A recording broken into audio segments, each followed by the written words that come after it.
sommes dans l'entreprise depuis 1986 où j'ai pris la suite donc, de mon père qui est à la retraite actuellement. Nous nous sommes partagés les tâches, donc moi sur la partie administration et mon mari donc chargé de la partie commerciale, achat et vente.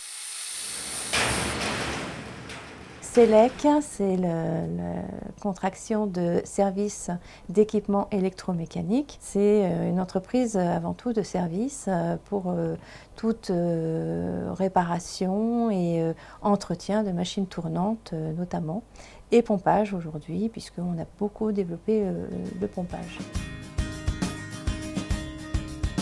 Le cœur d'activité, c'est le rebobinage de moteurs.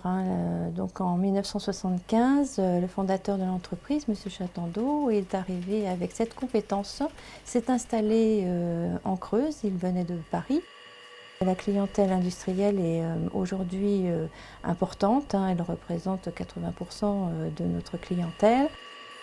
Aujourd'hui, nous nous sommes confrontés à l'absence, à la disparition du CAP d'électrobobinier.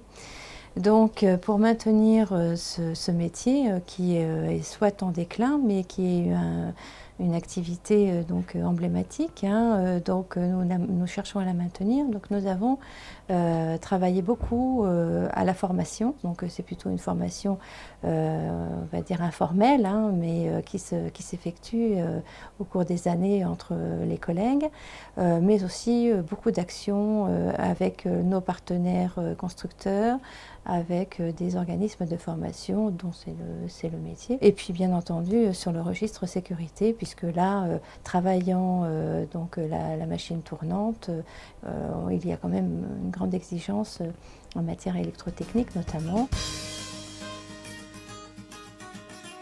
Comme nous sommes très proches de nos clients et notamment donc, les industries, nous avons su ce qui se passait au niveau de l'ISO, tout ce qui est certification. Donc voilà, nous nous sommes beaucoup inspirés de ce qui se fait en industrie et ce qui nous permet aussi de bien comprendre leurs exigences et de nous les appliquer à notre mesure, à notre dimension. Nous voyons une certaine évolution technique, donc nous espérons avoir le personnel suffisant et compétent, et donc nous travaillons justement dans ce sens pour pouvoir toujours répondre à cette problématique.